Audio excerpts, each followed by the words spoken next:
Hey yo yo yo, salut les turfeuses, salut les turfeurs, bienvenue pour un nouveau pronostic de Benoît Requin. Ok, place au pronostic du quintet du vendredi 28 mars, direction Paris-Vincennes pour le prix Amaltea.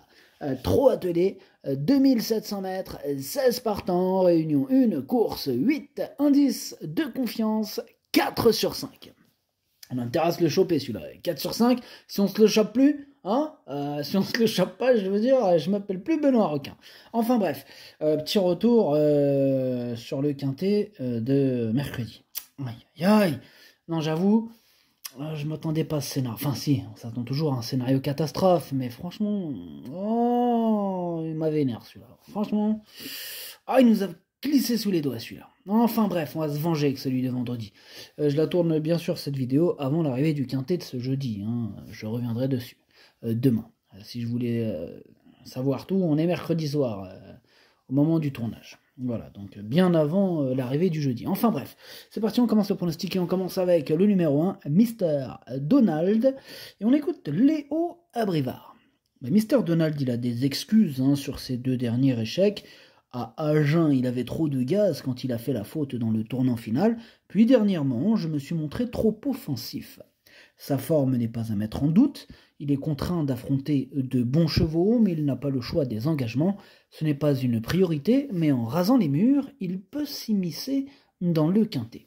Eh bien, je suis tout à fait d'accord avec le commentaire de Mister Léo Abrivard, à pas confondre avec son cheval Mister Donald. Enfin bref, ce numéro 1, je l'ai gardé en bout de piste.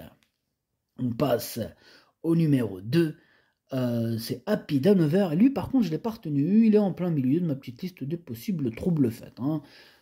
Faudrait pas mal de défaillances en vue pour qu'il fasse l'arrivée, à mon sens, mais voilà, c'est jamais non plus. Oui, vous allez me dire, vous êtes amis, 4 sur 5. Certes, 4 sur 5, mais c'est jamais une météorite, ça peut arriver. Enfin bref, on passe au numéro 3, Philou Smiling, que je n'ai pas retenu du tout. Lui, pour le coup, là, je serais très très étonné qu'il termine à l'arrivée, puisque je le raye. Bref, pareil pour le numéro 4, Hotline de Carzy, lui aussi, je le raye. Énorme nom pour les intimes. On passe au numéro 5, c'est Emma de Brickville, et on écoute Rainier Fielders. Bonjour Régnier. Bonjour. Écoute, Emma de Brickville, elle avait le 8, number 8, after 8. Yeah. Le 8, tout en dehors. Il y en a, ils vont dire que c'est un placement de produit. Pas du tout. Pas du tout.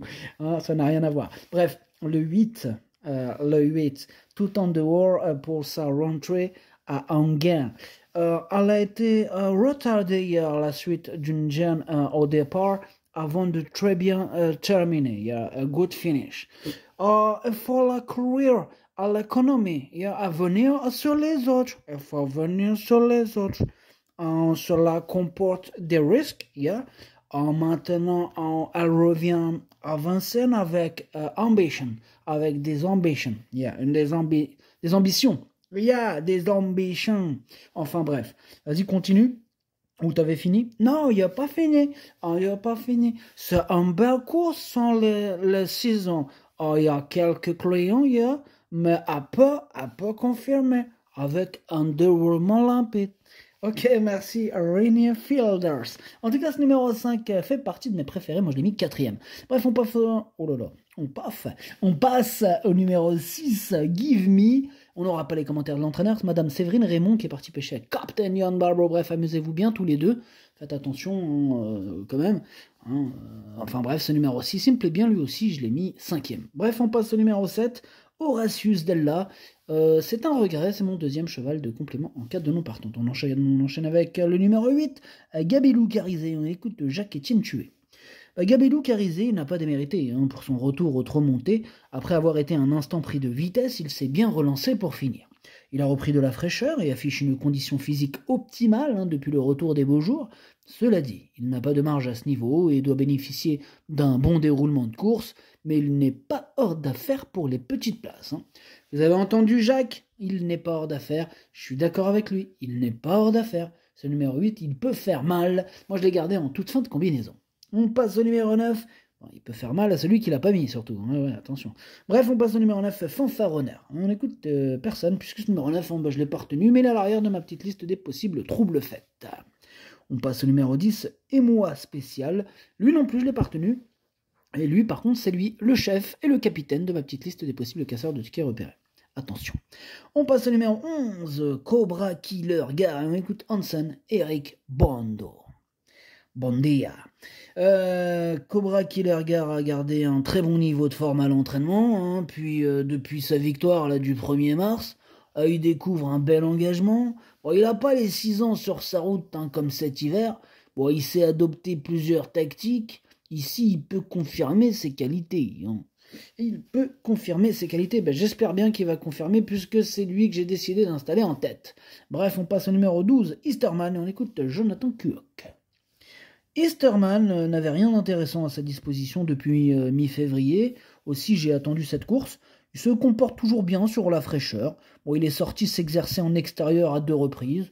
Oh, il se présente prêt. Il est pratique, sérieux. J'attends de le voir sur le podium. Il est super chaud, ça tombe bien, moi aussi. Moi, je l'ai mis 2e. On passe au numéro 13, Falco des Rochers. Là, je suis beaucoup moins chaud puisque je ne l'ai pas retenu. On enchaîne avec d'autres un peu plus chauds. Le numéro 14, Toto Barroso, et on écoute Ronnie Kuiper. Toto Barroso traverse une belle période de forme, comme l'attestent ses dernières bonnes performances. Bon, il a encore bien couru dernièrement au Croisé-la-Roche. Alors dans la foulée, il découvre de bonnes conditions de course. Là, il va se présenter au top et il s'entend bien avec Jean-Michel Bazir. Tout est réuni pour qu'il termine dans le quintet. Tant mieux, tous les feux sont au vert. Je l'ai mis sur le podium à la 3e place.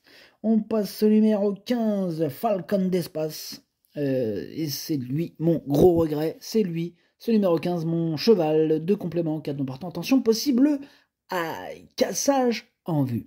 Et on termine avec le numéro 16, Gilles Moore. Et on écoute Daniel Delaroche.